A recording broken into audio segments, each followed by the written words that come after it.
Sampah merupakan salah satu problematika yang sering menjadi sorotan di negara-negara berkembang sampai negara maju di dunia. Begitupun juga di Indonesia.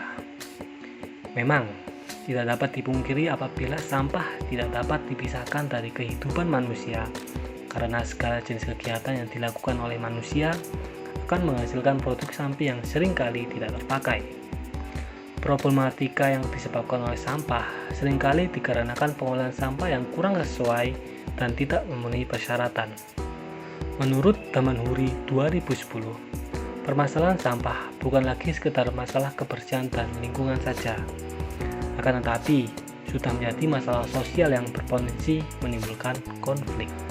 Problematika lain juga dikarenakan seiring bertambahnya jumlah penduduk di suatu tempat setiap tahunnya menyebabkan timbulan sampah yang dihasilkan.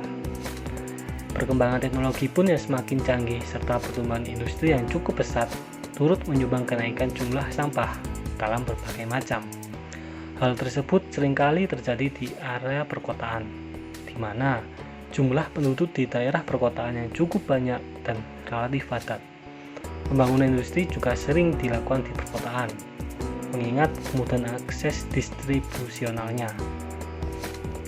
Saat ini, pemerintah Kabupaten Lamongan memiliki 3 tempat pengolahan akhir atau TPA yang terletak di Kecamatan Tambak Gadung, Dadapan, dan Gedong Kulon.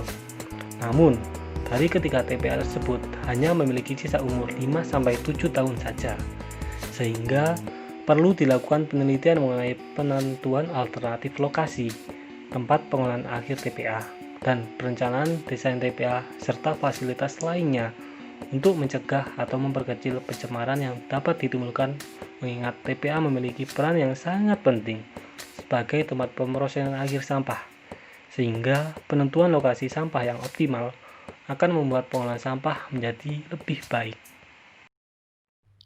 Perkenalkan, nama saya Royan Salsabila, NRP 40.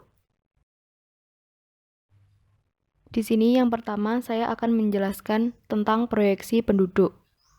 Untuk mendapatkan proyeksi penduduk yang akurat, kita harus menentukan satu dari 3 metode proyeksi terlebih dahulu. 3 metode proyeksi tersebut diantaranya adalah metode aritmatik, metode geometri, dan metode least square. Metode yang akan dipilih nanti adalah metode proyeksi dengan nilai korelasi atau nilai R yang mendekati 1.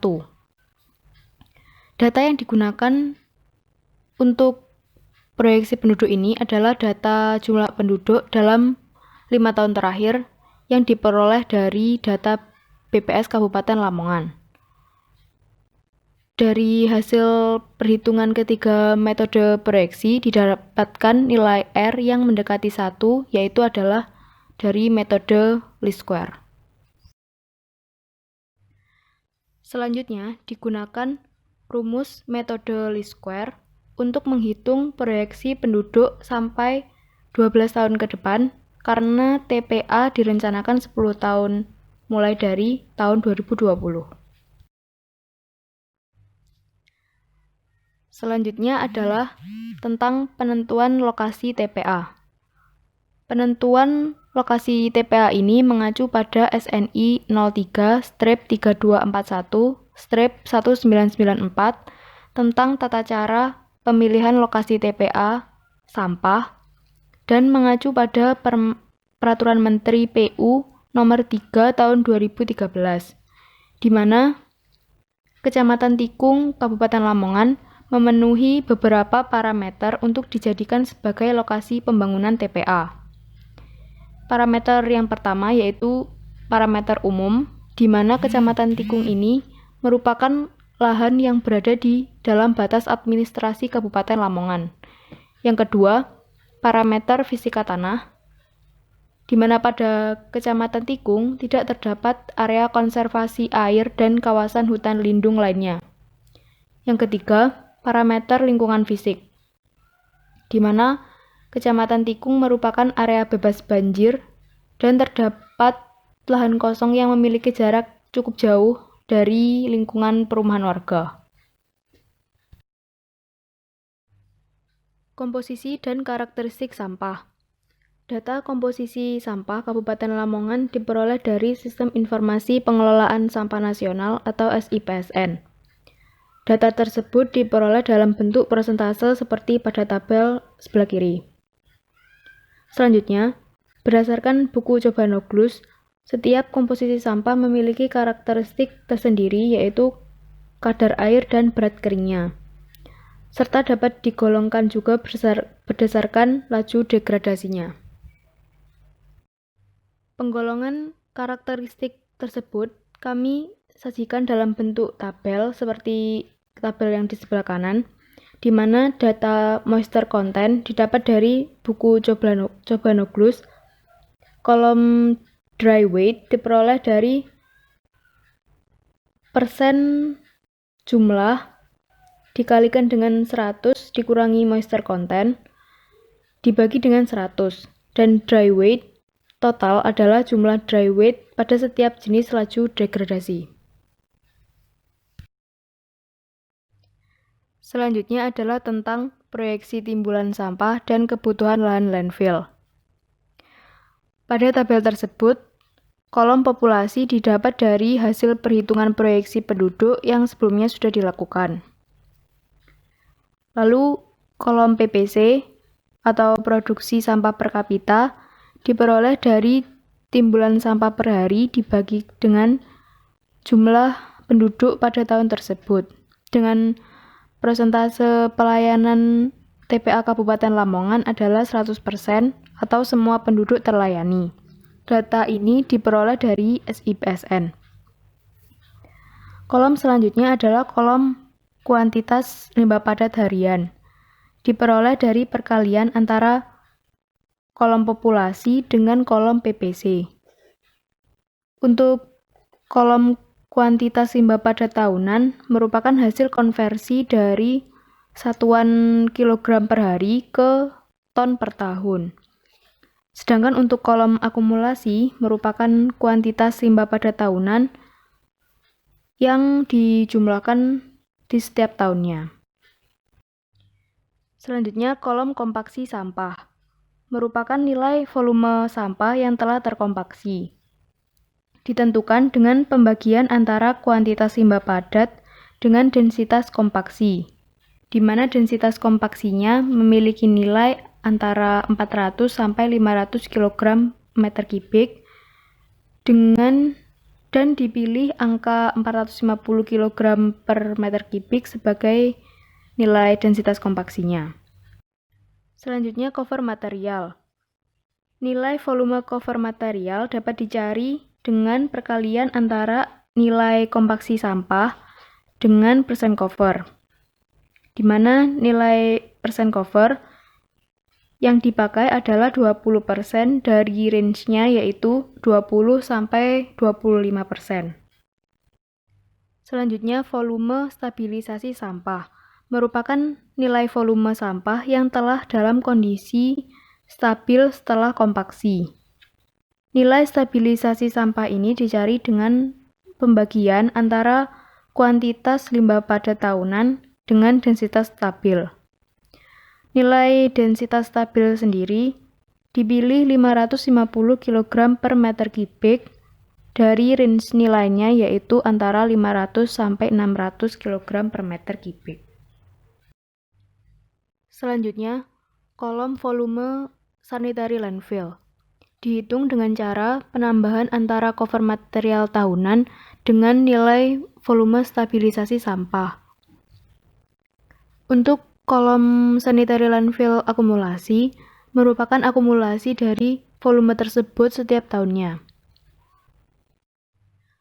Fill AR atau fill area atau luas area penimbunan ditentukan dengan rumus volume sanitary landfill akumulasi dibagi dengan kedalaman area landfill atau H dengan nilai H dipilih 6 meter dari range nilai H yaitu 3 sampai 6 meter.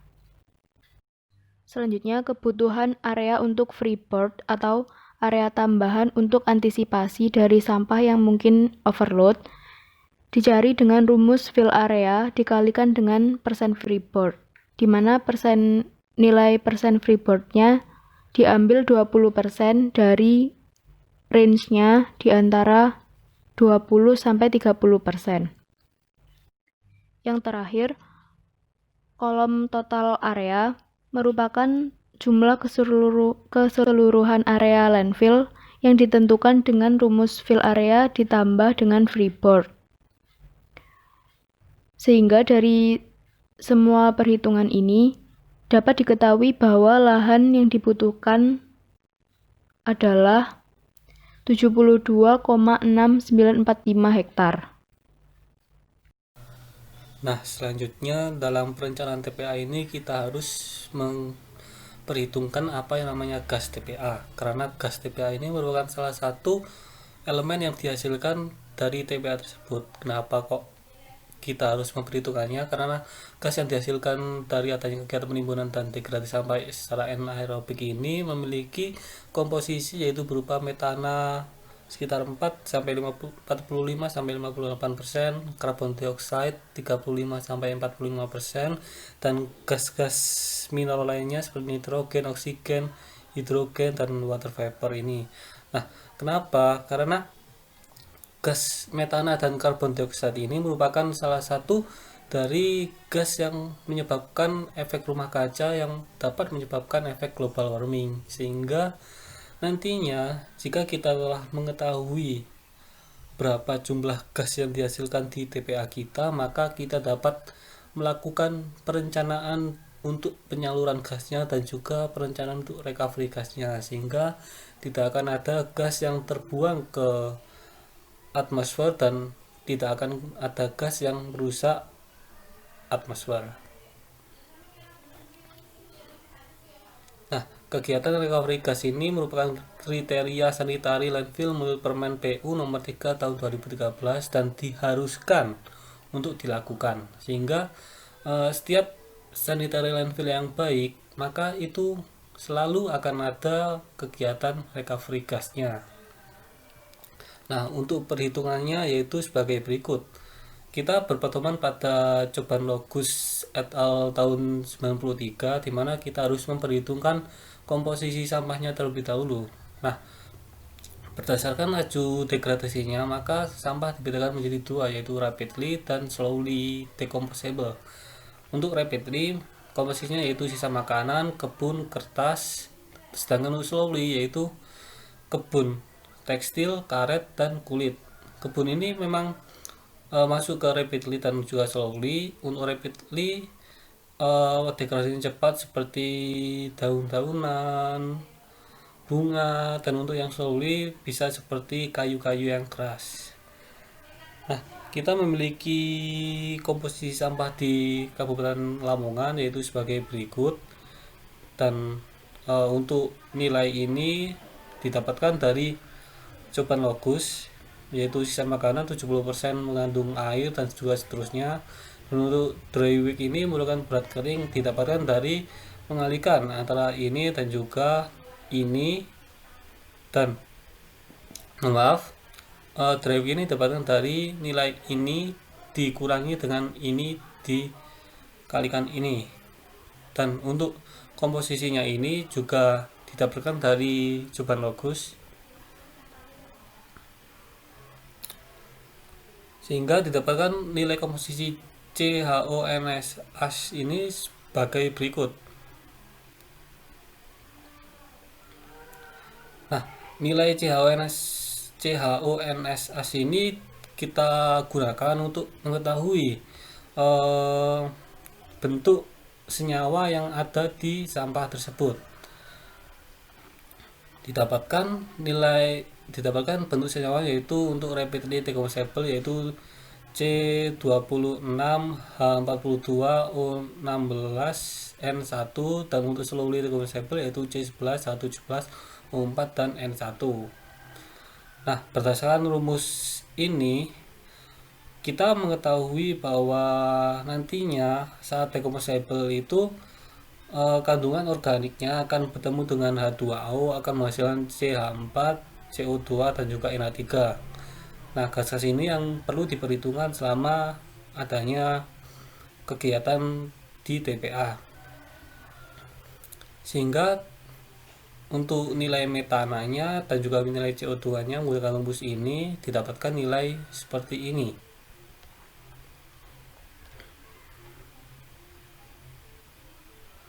Nah, ini merupakan nilai perhitungan distribusi produksi gas selama masa operasi TPA yang sebagai berikut, seperti umur landfill-nya, komposisinya, dan juga seterusnya. Nah, di sini kita menggunakan selama proses degradasi kita menggunakan bentuk ini, dimana ini merupakan perkiraan gas yang akan dihasilkan, sehingga didapatkan nilai-nilai berikut. Dan ini untuk bentuk grafik gas yang dihasilkan untuk kegiatan degradasi slowly.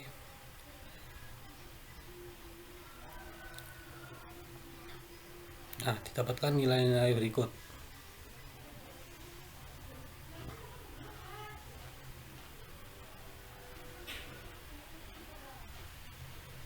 Nah, nantinya nilai dari rapidly dan juga slowly akan dijumlahkan untuk mengetahui nilai gas yang dihasilkan secara total.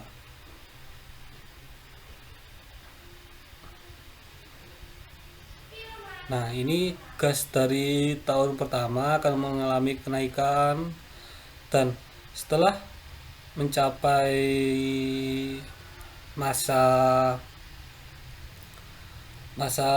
berlakunya TPA, maka gas tersebut akan berkurang karena tidak ada lagi pemasukan sampah yang ditimbun di TPA tersebut sampai akhirnya habis.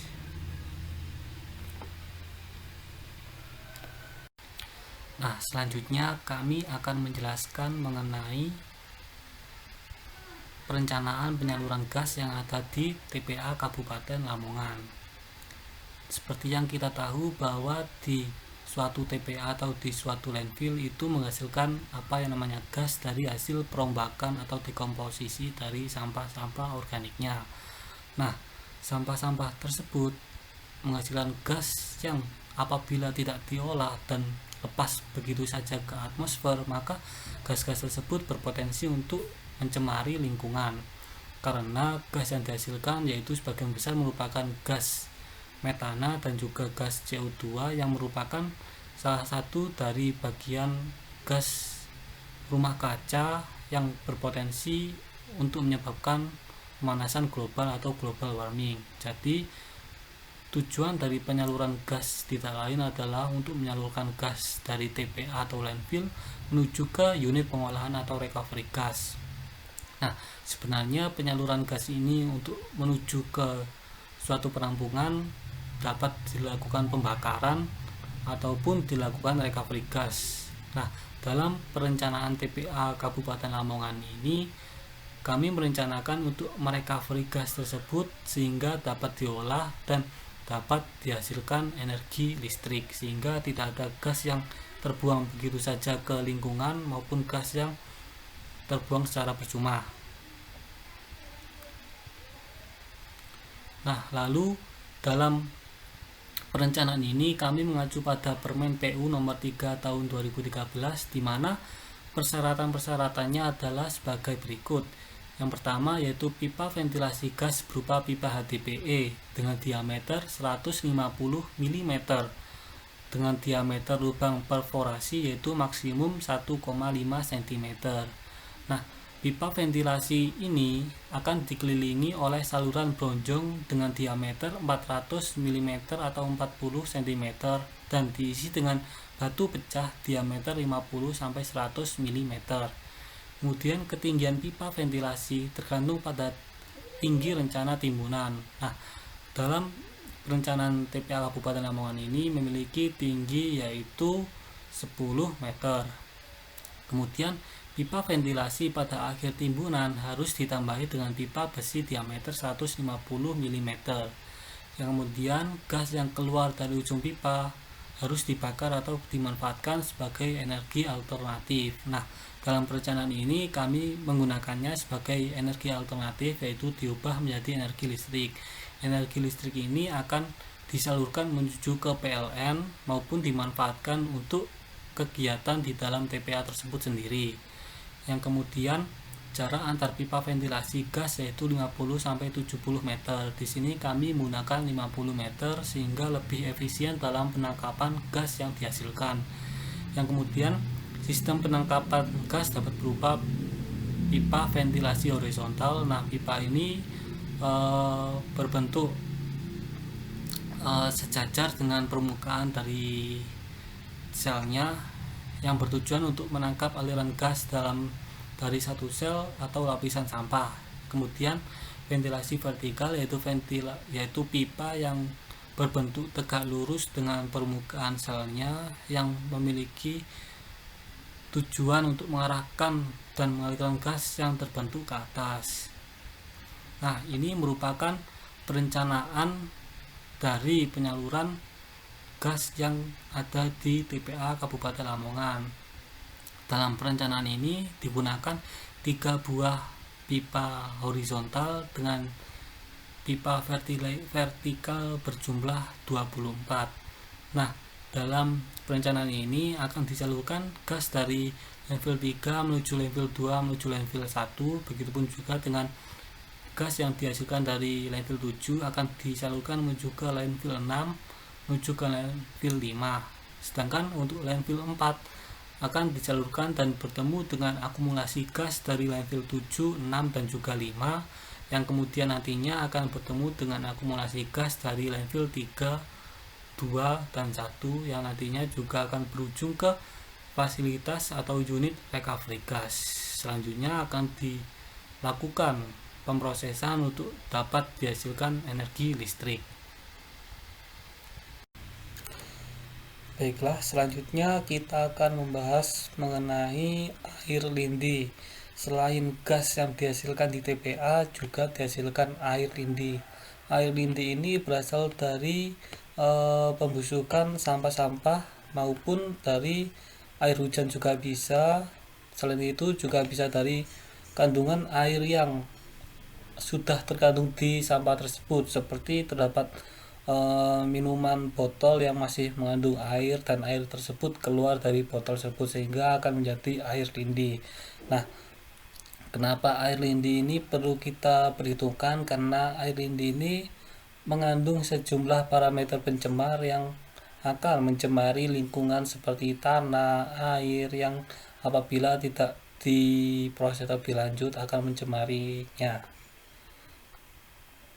Nah, berdasarkan EHRIX 1993, apabila air lindi ini berkontak dengan air maupun tanah, maka air lindi ini akan menyebabkan beberapa kerusakan. Seperti yang pertama yaitu apabila air permukaan yang terpolusi air lindi dengan kandungan zat organik tinggi pada proses penguraian secara biologis akan menghabiskan kandungan oksigen dalam air dan akhirnya seluruh kehidupan dalam air yang tergantung oleh keberadaan oksigen terlalu akan mati. Sehingga berdasarkan penjelasan ini disimpulkan jika air lindi ini mencemari air permukaan seperti air sungai, danau maupun air-air lainnya yang ada di sekitar TPA tersebut, maka akan menurunkan kadar oksigen terlalunya atau dissolve oksigennya. Yang kedua, apabila air lindi ini mencemari air yang ada di dalam tanah, maka akan berada dan tetap ada pada air tanah tersebut dalam jangka waktu yang lama karena terbatasnya oksigen terlarut sehingga sumber air yang berasal dari air tanah tidak sesuai lagi untuk air bersih, karena air yang ada di dalam tanah kan tidak berkontak dengan oksigen secara langsung sehingga memiliki keterbatasan oksigen untuk menguraikan parameter yang ada di air lindi ini, sehingga tetap saja oksigen tersebut akan habis tapi masih belum cukup untuk menguraikan air lindi ini sehingga konsentrasinya tetap tinggi dalam waktu yang lama. Nah, untuk perhitungan air lindi ini adalah sebagai berikut. Nah, di sini merupakan beberapa parameternya seperti jumlah sampah yang didepositkan di TPA tersebut, lalu masa operasinya selama 1 tahunnya, lalu karakteristik dari sampahnya, Lalu terdapat juga karakteristik dari sistem penimbunannya. Ada juga jenis cover materialnya dan seterusnya. Nah, di sini kita juga memperhitungkan gas yang dihasilkan di landfill tersebut, karena gas tersebut juga menghasilkan apa yang namanya vapor gas, liquid vapor. Mohon maaf, gas tersebut juga memiliki kandungan liquid vapor, di mana itu juga akan menjadi air lindi. Nah, berikut merupakan beberapa rumus yang digunakan untuk mengetahui jumlah kandungan air yang ada di dalam sampah yang akan menjadi air lindi.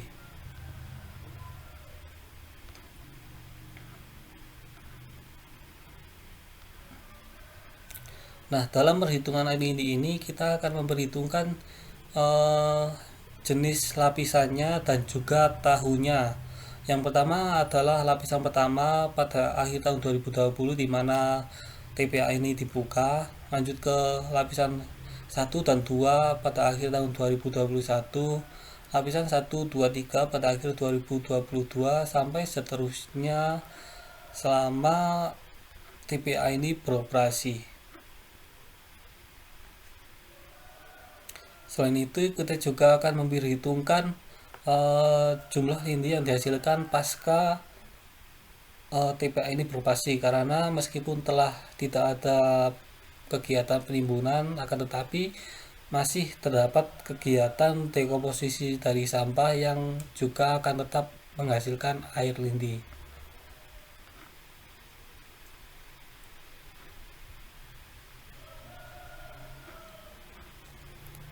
Nah, di sini kita memperhitungkan sampai kita mengetahui adanya adanya nilai konstan dari lindi yang dihasilkan.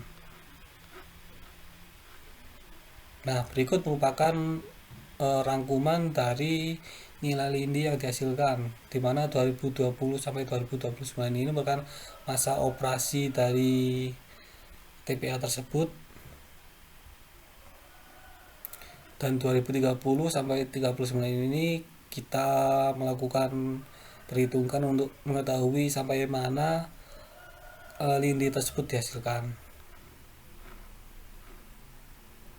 Nah, ini dari tahun pertama produksi lindi akan naik dan mengalami pasang surut, dan sampai mengalami stagnan atau konstan pada tahun ke-17 ini.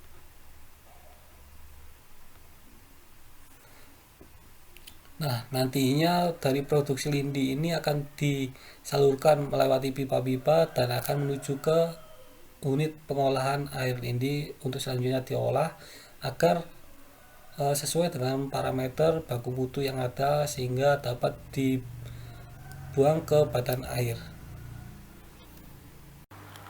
Baiklah, selanjutnya kita akan membahas mengenai perencanaan penyaluran air lindi atau licit yang ada di TPA Kabupaten Lamongan.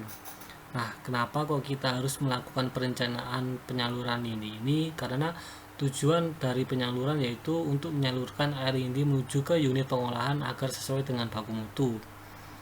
Lalu kenapa perencanaan ini itu penting? Karena apabila tidak direncanakan, ditakutkan terjadi kesalahan dalam pemasangan pipa. Nah, apabila pipa tersebut terlalu kecil, maka berpotensi terjadinya kekurang efektifan penyaluran, penyumbatan, atau bahkan kebocoran. Nah, apabila terjadi kebocoran, ditakutkan akan mencemari badan sungai atau badan air lainnya, atau bahkan air tanah. Nah, lalu ada beberapa kriteria yang digunakan dalam merencanakan saluran pengumpul lindi menurut Kementerian PU tahun 2013, yaitu sebagai berikut. Yang pertama, dimensi pipa. Sistem penangkap licit diarahkan menuju ke pipa dengan diameter minimum 300 mm atau 30 cm. Pada sanitary landfill, pertemuan antar pipa penangkap atau antara pipa penangkap dengan pipa pengumpul dibuat bak kontrol yang dihubungkan dengan sistem ventilasi vertikal penangkap atau pengumpul gas. Tipikal dimensi pipa adalah 6-8 inch atau 15-20 cm. Penggunaan diameter tersebut memperhatikan kemudahan pembersihan. Diameter yang lebih besar memungkinkan berdasarkan aliran maksimum dalam pipa. Sedangkan dari Coban Logus yaitu 4 inch atau 10 cm. Kedalaman air dalam saluran per pipa atau D kecil per D besar yaitu maksimum 80%, di mana D kecil merupakan tinggi air dan D besar merupakan diameter pipa minimum yaitu 30 cm. Yang kedua yaitu slope. Kriteria desain untuk slope pipa pengumpul adalah 1,2 sampai 1,8% dengan kecepatan 0,6 sampai 3 meter per detik. Hal tersebut dikarenakan apabila suatu saluran terlalu cepat, maka saluran tersebut akan lebih mudah terkikis. Sebaliknya, apabila saluran tersebut terlalu lambat, maka akan dimungkinkan terjadinya penyumbatan. Yang ketiga yaitu jarak antar pipa. Menurut Salvato, memberikan arahan untuk pemasangan pipa pengumpul setiap rentang 6 meter atau 20 feet. Sementara menurut Zika, yaitu 40 meter masih diperbolehkan. Selain itu, pada satu jalur pipa diberikan 3 jalur pipa pengumpul minimumnya. Dalam perencanaan ini digunakan jarak antar pipa yaitu jauh 40 meter dengan pola garis lurus. Yang keempat yaitu materi pendukung pipa. Ada 4 sub kriteria, yaitu yang pertama pipa lindi menggunakan pipa jenis HDPE, yang kedua 100% melalui saringan 1,5 inch dan kurang dari 5% tertahan saringan 50 US standar. Yang ketiga untuk pipa kecil ukuran material dibatasi maksimum 10% dari diameter pipa. Yang keempat batu pecah 3/4 inch saringan nomor 4 lebih baik. Kemudian lebih baiknya kita melakukan perhitungan dimensi pipa. Kenapa? Karena meskipun telah dipersyaratkan yaitu minimum 300 mm atau 30 cm, tapi bukan tidak mungkin apabila kondisi nyatanya pipa yang kita butuhkan lebih dari minimum yang dipersyaratkan tersebut. Di sini kita memiliki data kipik di setiap pipa sekunder dan juga kipik di setiap pipa primer. Pipa sekunder merupakan pipa yang bercabang dan menuju ke pipa primer. Jadi nantinya itu air lindi akan masuk ke pipa sekunder dan dari pipa sekunder ini akan diarahkan menuju ke pipa primer.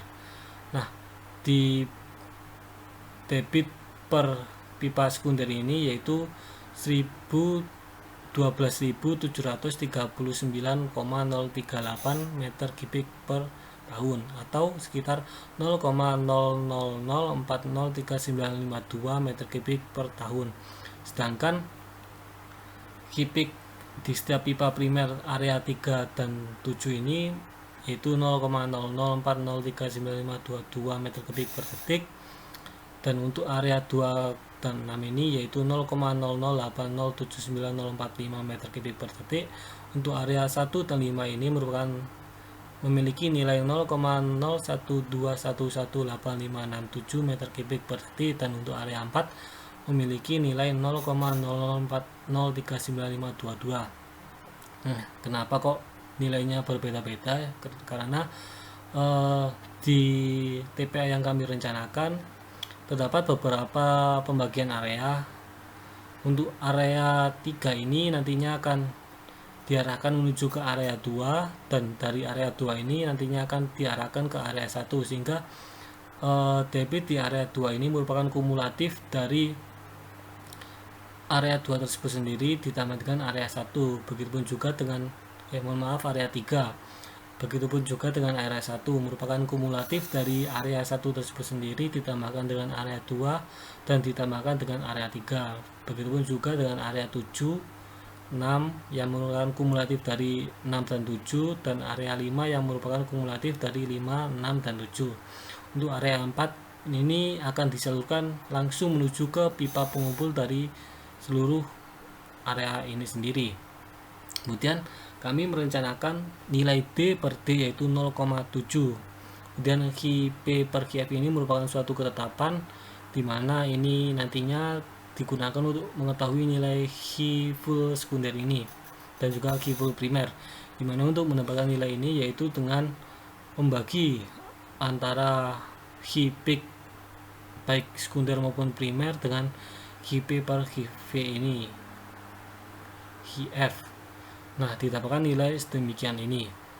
Lalu untuk L atau panjang pipa sekunder dan primer ini dapat diketahui berdasarkan lapangan atau menggunakan nota desain yang tertera dalam AutoCAD. Nah, kemudian di perencanaan ini kami menggunakan slope sebesar 1,2% untuk seluruh area. Lalu beta tinggi ini dapat ditemukan dengan menggunakan teorema segitiga, begitu juga dengan derajat kemiringan ini. Lalu nilai N atau kekasaran pipa ini merupakan suatu ketetapan yaitu 0,015, dan untuk mengetahui nilai D sekunder dan juga D primer ini dapat menggunakan rumus D sama dengan Kf kalikan N per 0,3117 dikalikan S pangkat 0,5 itu dalam kurung pangkat 0,375. Nah, sehingga didapatkan nilai D sekunder dan juga D primer. Berdasarkan perhitungan, nilai D sekunder dan juga D primer ini masih terlalu kecil daripada D yang dipersyaratkan atau diameter yang dipersyaratkan, sehingga meskipun didapatkan nilai tersebut tapi tetap saja menggunakan D minimum yang dipersyaratkan yaitu 0,3 meter atau 30 cm.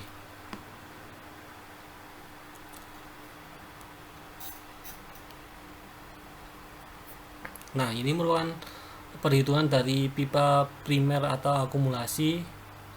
Nah, di area 1, 2, 3 ini memiliki full total yaitu sebesar 0,024237135 meter kubik per detik. Untuk area 4 yaitu 0,008079045 meter kubik per detik. Untuk area 4,567 ini 0,01615809 meter kubik per detik. Nah, dari nantinya itu area 4 akan berkumpul dengan area 4567 ini, dan ke bak pengumpul merupakan kumulatif dari seluruh area ini. Perhitungannya sama dengan yang tadi. Nah, ini merupakan rangkuman daripada perhitungan tadi, di mana D yang terpasang ini sama semua yaitu 0,3 meter dengan panjang yang berbeda-beda dan dapat diukur berdasarkan lapangan atau menggunakan AutoCAD, dan jumlahnya ini menyesuaikan dengan apa yang ada di AutoCAD. Nah, ini merupakan penjelasan saya tadi, di mana pipa sekunder ini yang garis biru tipis ini akan menyalurkan air lindi menuju ke pipa primer dengan warna garis biru tebal ini. Dari landfill 3 menuju ke landfill 2, menuju ke landfill 1. Begitu juga dengan landfill 7 akan dijalurkan menuju landfill 6, menuju ke landfill 5.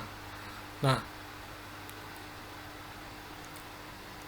pipa yang kecil ini merupakan nilai dari ini area 4,5,6,7 ini, area 4567 ini. Sedangkan yang menuju ke penampung lindi ini, yang ini merupakan penjelasan dari ini menuju ke bak pengumpul.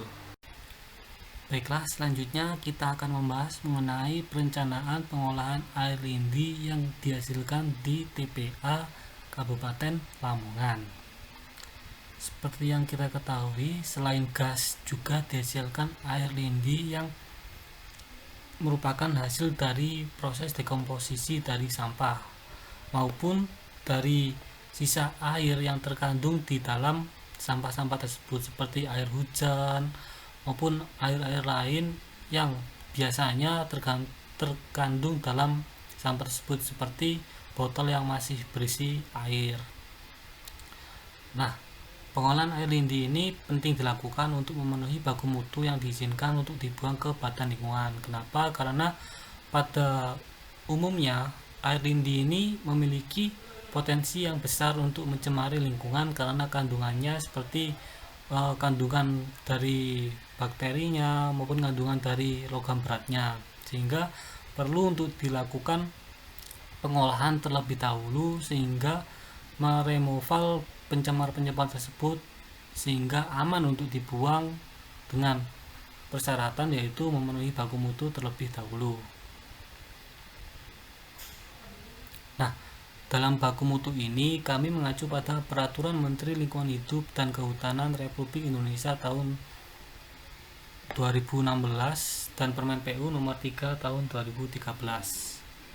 Nah, di mana pada Permen LH nomor 59 tahun 2016 ini terdapat TTS yaitu sebanyak 2000 mg per liter, pH-nya 6-9, BOD-nya yaitu 150 mg per liter, COD-nya yaitu 300 mg per liter, suhunya yaitu 38 derajat Celcius. Kemudian tambahan dari Permen PU nomor 3 tahun 2013 yaitu TSS-nya sebanyak 400 mg per liter, NO2-nya yaitu 3 mg per liter, NO3-nya 30 mg per liter, dan amoniaknya yaitu 5 mg per liter. Apabila air lindi yang diolah tersebut belum memenuhi baku mutu ini, maka air lindi tersebut belum layak atau belum bisa untuk dibuang ke badan air. Nah, sedangkan karakteristik air lindi yang secara umum ada di TPA Lamongan yaitu TTS-nya memiliki nilai 4514, ini itu melewati baku mutu karena baku mutunya 2000, pH-nya yaitu 7,56, ini telah memenuhi baku mutu, BOD-nya yaitu 360, ini melewati baku mutu, COD-nya yaitu 612, ini juga melewati baku mutu, suhunya 28,5, ini masih di bawah 38 sehingga memenuhi baku mutu, TSS-nya yaitu 216, ini telah memenuhi baku mutu, NO2-nya 0,13, ini memenuhi baku mutu, NO3-nya 0,51, ini memenuhi baku mutu, amoniaknya 17,79, ini melewati baku mutu, sehingga meskipun telah ada beberapa parameter yang telah memenuhi baku mutu, akan tetapi terdapat sebagian besar parameter yang masih belum memenuhi baku mutu yaitu TTS, BOD, COD, dan amoniak. Ini perlu di treatment atau diolah terlebih dahulu untuk sebelum dibuang ke badan air. Nah, telah disediakan yaitu suatu alternatif desain yang dapat dilihat di Permen PU nomor 3 tahun 2013, terdapat 5 buah alternatif desain. Di sini alternatif desain yang memenuhi dan cocok untuk diterapkan di TPA Kabupaten Lamongan yaitu alternatif desain nomor 5 dengan susunan unit yaitu sedimentasi 1, koagulasi flockulasi, aerated lagoon, sedimentasi 2 dengan removal sedemikian rupa sehingga akan aman untuk dibuang ke lingkungan karena telah memenuhi baku mutu. Nah, proses flow-nya dari inlet yaitu dari pipa pengumpul yang telah mengumpulkan dan menyalurkan air lindi dari setiap area landfill atau TPA kemudian menuju ke bak pengumpul. Bak pengumpul ini akan mengumpulkan air lindi dari pipa inlet dan dikumpulkan ke bak pengumpul untuk dengan tujuan yaitu menyamakan debitnya sehingga debit yang masuk ke unit pengolahan akan stabil. Karena apabila tidak stabil itu akan merusak efisiensi dari unit pengolahan tersebut. Dari bak pengumpul menuju ke bak pengendap. Nah, bak pengendap ini memiliki fungsi untuk mengendapkan partikel-partikel yang berukuran besar menggunakan gaya gravitasi. Selanjutnya masuk ke unit koagulasi, flokkulasi, sedimentasi. Nah, pada unit ini akan dilakukan penangkapan partikel-partikel yang tidak dapat mengendap menggunakan gaya koagulasi, flokkulasi, yaitu mengumpulkan flok-flok menjadi satu sehingga dapat tertarik oleh gaya gravitasi. Nah, koagulan flokulan yang digunakan dapat menggunakan kapur maupun tawas. Nah, flok-flok yang telah menggumpal menjadi besar tersebut akan tersedimentasi. Nah, sedimen ini akan dialirkan menuju ke slat bed drying. Selanjutnya dari koagulasi, flokkulasi, sedimentasi akan menuju ke aerated lagoon. Aerated lagoon ini merupakan pengolahan yang bersifat biologis karena di dalam aerated lagoon yang berbentuk kolam ini akan diinjeksikan dengan oksigen untuk memperkaya kandungan oksigen yang ada di kolam tersebut. Kandungan oksigen yang kaya ini akan merangsang bakteri-bakteri untuk mendegradasi kandungan biologis yang ada di air ini tersebut. Nah, dalam aerated lagoon ini selain dihasilkan efluent yang lebih bersih, juga dihasilkan sedimentasi. Sedimentasi ini akan diendapkan menggunakan bak pengendap 2. Dalam bak pengendap 2 dan juga bak pengendap 1 ini akan dihasilkan sedimen yang disalurkan ke slat drying bed. Dari bak pengendap 2 ini disalurkan menuju ke wetland. Wetland ini merupakan suatu pengolahan yang menggunakan tumbuhan untuk mengabsorpsi partikel-partikel pencemar yang masih ada. Dari wetland ini akan disalurkan ke kolam ikan. Tujuan kami menggunakan kolam ikan sebagai parameter alami untuk mendeteksi apakah masih ada kandungan pencemar yang berpotensi untuk membunuh biota yang ada di perairan, dan juga untuk menampung air yang dihasilkan dari unit pengolahan landfill ini. Nah, dari kolam ikan ini air dapat ditampung maupun dikeluarkan menuju outlet dan menuju ke badan air. Nah, berikut merupakan kriteria dari tiap pengolahan yang telah saya jelaskan tadi. Fungsinya sudah, kedalamannya yaitu pada air lagoon 1,8 sampai 6 dengan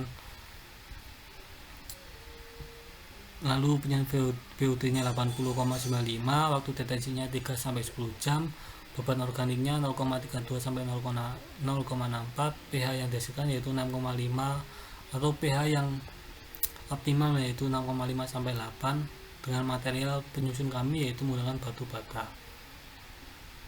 Begitu juga dengan koagulasi, flokkulasi, yaitu fungsinya membentuk flok patatan, waktu detensinya 0,5 jam, material yang digunakan yaitu beton atau baja. Sedangkan untuk unit sedimentasi yaitu fungsinya menyisihkan solid, kedalamannya 3 sampai 5 meter, waktu detensinya 1,5 sampai 3 jam, beban organiknya 0,5 sampai 5, beban hidroliknya 8 sampai 16. Material yang kami gunakan yaitu pasangan batu. Nah, berikut merupakan cara pendesainan kami, yaitu di sini kami memiliki waktu detensi dari setiap unit pengolahan dengan debit yang dihasilkan yaitu sebanyak 0,40 meter kubik per detik atau 145,5 meter kubik per jam. Nah, untuk mengetahui volumenya kami menggunakan waktu detensi dikalikan debit, di mana waktu detensinya 0,5 jam dikalikan 145,5 meter kubik per jam, didapatkan volume dari bak pengumpul yaitu 72,75 meter kubik. Nah, kemudian kami menentukan kedalamannya yaitu 2 meter. Ini tergantung dengan perencanaan. Di sini kami merencanakan kedalamannya 2 meter sehingga kami bisa mendapatkan luas permukaannya yaitu 72,75 meter kubik per 2 meter, sehingga hasilnya 36,377 meter persegi. Nah, kemudian kami menentukan rasio panjang kali lebarnya yaitu sepanjang 1 untuk panjang dan juga 1 untuk lebarnya, sehingga 36,77 ini diakarkan sehingga didapatkan 6,06 dan kami bulatkan menjadi 6,5 begitu lebarnya, sehingga didapatkan panjang kali lebar yaitu 6,5 kali 6,5. Nah, untuk kedalamannya kami menggunakan freebird 0,3 sehingga kedalaman total 2,3 meter. Begitupun juga dengan cara-cara dari tiap unit selanjutnya. Untuk bak pengendap kami menggunakan 4 buah unit bak pengendap karena memiliki waktu detensi yang cukup lama yaitu 1,5 jam. Untuk bak pengendap sendiri memiliki bentuk yaitu lingkaran sehingga menggunakan jari-jari, yaitu jari-jarinya didapatkan 3 meter. Begitupun sampai akhir, sampai dengan kolam ikan. Nah, berikut merupakan layout dari unit pengolahan kami. Di sini kami memiliki kantor tersendiri untuk maaf, ini merupakan parkiran, ini merupakan kantor area IPAL, ini merupakan laboratorium. Jadi baik inlet maupun outlet akan dilakukan pengecekan. Tujuan untuk mengukur inlet ini adalah untuk mengetahui efisiensi kinerja dari unit pengolahan ini. Begitu juga dengan outletnya. Dari outlet dan inlet ini akan dibandingkan untuk mengetahui efisiensinya, dan juga outlet ini diukur untuk mengetahui apakah pengolahan tersebut sudah berjalan dengan benar, apakah lindi tersebut sudah aman untuk dibuang ataukah belum. Kemudian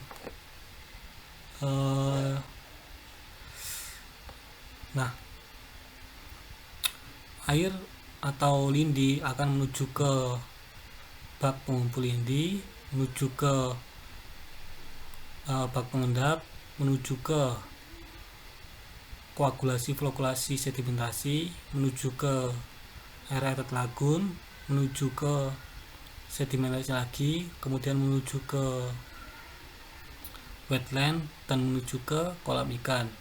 Nah, ini merupakan selat drying bag yang berfungsi untuk mengeringkan sedimen yang dihasilkan dari bak pengendap 2, bak pengendap 1, dan juga dari sedimentasi dari proses koagulasi flokulasi. Saya Gusti Sari Nimas Ayu Wukir Asih Asmandani, NRP 44, akan menjelaskan tentang perencanaan fasilitas penunjang TPA di Kabupaten Lamongan. Dalam perencanaan TPA Kabupaten Lamongan, selain direncanakannya fasilitas-fasilitas yang berkaitan langsung dengan kegiatan damping, juga direncanakan akan dibangun fasilitas-fasilitas penunjang lain yang menunjang operasional di TPA Kabupaten Lamongan. Fasilitas-fasilitas penunjang tersebut antara lain instalasi recovery gas dan rumah energi, akses keluar masuk TPA, jembatan timbang, garasi bengkel dan pencucian, laboratorium, fasilitas pemilahan, rumah kompos, masjid, pos satpam, dan meeting room. Fasilitas rumah energi dan pengolahan gas. Pembangunan TPA Kabupaten Lamongan direncanakan mengusung prinsip waste to energy, sehingga selama masa operasional TPA tersebut akan dilakukan pemanfaatan unsur-unsur yang dapat diambil dari sampah untuk dijadikan energi. Unsur tersebut dapat berupa gas landfill yang disalurkan ke pengolahan gas, yang selanjutnya akan dimurnikan dan disalurkan ke genset sehingga dapat menghasilkan energi listrik. Sedangkan sampah plastik yang telah dipisahkan dari fasilitas pemilahan sampah akan didistribusikan ke fasilitas rumah energi untuk dilakukan pengolahan. Bentuk pengolahan tersebut adalah dengan menggunakan metode thermal, di mana metode ini memiliki keunggulan, yaitu mampu meningkatkan nilai kalori material sampah dalam bentuk padatan sekaligus mengurangi massa sampah secara signifikan. Akses jalan masuk dan jalan dalam sel. Jalan masuk area sanitary landfill harus mudah diakses dan dekat dengan jalan raya umum. Jalan akses internal harus memenuhi persyaratan dasar agar kendaraan berat yang masuk lebih aman. Dalam Permen PU nomor 3 tahun 2013, perencanaan untuk jalan masuk TPA diwajibkan selebar 8 meter, yang mana mampu dilalui kendaraan truk sampah dari dua arah dengan kemiringan permukaan jalan 2-3% ke arah saluran drainase. Jalan mampu menahan beban dengan tekanan gandar 10 ton dan kecepatan 30 km per jam. Selain itu, gradien maksimum jalan adalah 7% jika kendaraan berat dalam kondisi ada muatan harus pergi menanjak, dan 10% jika jalan di atas TPA, yaitu jika kendaraan akan bepergian menuruni landfill ke lokasi kerja saat memuat. Hal tersebut juga berlaku jika lebih dari satu kendaraan pengumpul digunakan.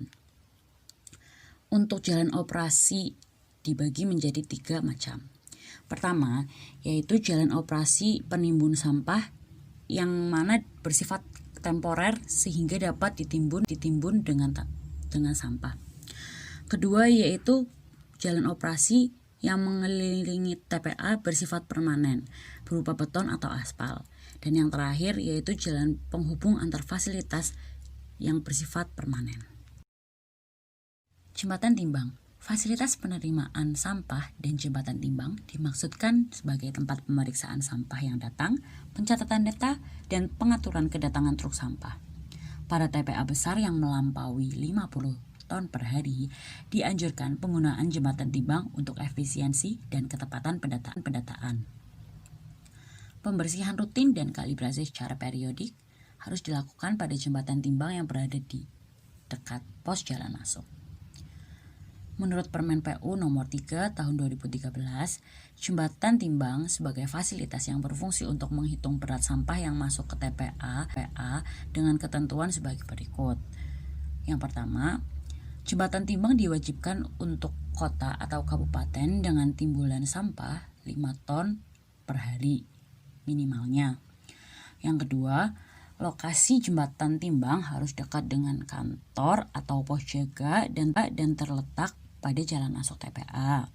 Yang ketiga, jembatan timbang harus dapat menahan beban minimal 5 ton. Dan yang keempat, lebar jembatan timbang minimal 3,5 meter. Selain itu, struktur pembersihan menggunakan baja yang kuat, ukuran standar dan berkualitas tinggi. Selain itu, menerapkan platform sistem modular yang dibuat kaku dan kokoh. Garasi, bengkel, dan pencucian alat berat. Di dalam TPA banyak terdapat peralatan-peralatan penunjang. Salah satunya adalah alat berat yang digunakan untuk mengangkut dan meratakan sampah. Untuk menjaga supaya tidak ada kerusakan dengan alat berat tersebut, maka perlu dilakukan maintenance, sehingga keberadaan bengkel dan pencucian alat berat sangat dibutuhkan. Menurut Permen PU nomor 3 tahun 2013, bengkel atau garasi atau hangar harus memiliki daya tampung minimal 3 kendaraan, serta peralatan bengkel yang ada di TPA adalah peralatan untuk pemeliharaan dan kerusakan ringan. Laboratorium. Perencanaan pembangunan laboratorium adalah sebagai fasilitas quality control.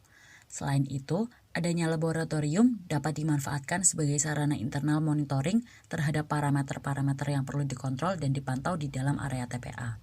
Pemantauan yang dapat dilakukan di dalam laboratorium adalah kontrol kualitas kompos, kontrol kualitas gas metan inlet dan outlet, kontrol kualitas lindi inlet dan outlet, dan kontrol kualitas air tanah. Fasilitas pemilahan sampah. Sistem pengangkutan direncanakan secara terpisah antara sampah organik dengan sampah anorganik. Pengelolaan secara terpisah diharapkan mampu menekan timbulan sampah yang diletakkan di area landfill. Selain itu, sampah yang terpisah dapat dimanfaatkan sebagai raw material produk lain. Oleh karena itu, kami merencanakan fasilitas pemilahan sampah untuk memisahkan sampah yang masih dapat dimanfaatkan dan sudah tidak dapat dimanfaatkan lagi. Sampah yang berupa sampah organik mudah terurai seperti sampah makanan dan sampah kebun akan diarahkan ke fasilitas rumah kompos untuk selanjutnya dimanfaatkan sebagai bahan pembuat kompos dan bahan plastik yang masih bagus akan diarahkan ke fasilitas rumah energi untuk selanjutnya diproses secara termal sehingga dapat menghasilkan energi listrik. Sedangkan sampah lain-lainnya akan diarahkan ke area landfill untuk didamping. Rumah kompos. Kompos merupakan salah satu hasil pemanfaatan sampah organik yang dapat dilakukan di fasilitas TPA ini. Pembuatan kompos ini merupakan langkah pemanfaatan sampah dapur yang telah terseleksi sekaligus untuk upaya mengurangi sampah yang perlu didamping, sehingga akan menghemat area yang diperlukan. Dalam pembuatan kompos perlu dilakukan analisa kualitas terhadap produk kompos secara acak dengan parameter antara lain warna, C/N ratio, kadar N, P, K, dan logam berat. Dan untuk melakukannya dapat menggunakan fasilitas laboratorium yang telah disediakan. Untuk pengomposan akan diperlukan fasilitas yang meliputi peralatan pengomposan yang dilengkapi atap, mesin cacah, mesin ayak, dan sarana alat bantu pengomposan lain seperti sekop, tong, komposter, gerobak, dan lain-lain. Masjid. Direncanakannya pembangunan fasilitas peribadatan umat Islam di dalam TPA, mengingat mayoritas pekerja adalah penduduk Indonesia pemeluk agama Islam. Selain itu, pemeluk agama Islam diwajibkan beribadah 5 waktu dalam 1 hari, sehingga penyediaan fasilitas masjid ini penting, agar pekerja tidak perlu keluar dari area TPA untuk menunaikan kewajibannya. Pos Satpam. Perencanaan pos satpam diletakkan di depan area TPA atau tepatnya berada di dekat fasilitas jembatan timbang. Pembangunan pos satpam ini bertujuan sebagai pemantauan akses keluar masuk TPA sekaligus sebagai kontrol keamanan. Fasilitas meeting room. Pembangunan fasilitas meeting room adalah sebagai ruang bertemu ketika terdapat kunjungan dari instansi luar maupun audit. Kunjungan tersebut dapat berupa studi maupun pelaporan secara langsung. Sehingga diharapkan dengan tersedianya fasilitas meeting room ini, kegiatan tersebut dapat berjalan dengan maksimal. Saya Friska Dia Ayu, NRP 34. Rencana Daerah Penyangga. Menurut Permen PU Nomor 3 PRTM 2013, daerah zona penyangga dapat berfungsi untuk mengurangi dampak negatif yang ditimbulkan oleh kegiatan pembuangan akhir sampah terhadap lingkungan sekitarnya. Daerah penyangga ini dapat berupa jalur hijau atau pagar tanaman di sekeliling TPA. Keberadaan TPA di Kabupaten Lamongan kemungkinan besar rentan menyebabkan beberapa masalah lingkungan, antara lain penyakit pernafasan dan kulit karena merupakan daerah yang kotor dan sudah terkena polusi karena timbunan sampahnya. Timbunan sampah masih akan menimbulkan bau yang menyengat karena adanya gas metana akibat pembusukan sampah, meskipun telah dikontrol sedemikian mungkin. Bau sampah tersebut dapat mengganggu kenyamanan sehingga dibutuhkan filtrasi udara sehingga bau sampah tidak begitu menyengat saat udara masuk ke rumah warga. Filtrasi udara dapat memanfaatkan vegetasi pohon dan perdu yang berfungsi sebagai reduktor polutan dan vegetasi yang beraroma. Vegetasi dan pohon yang beraroma dan sekaligus reduktor polutan adalah pohon cempaka menurut Nur Sendi tahun 2004.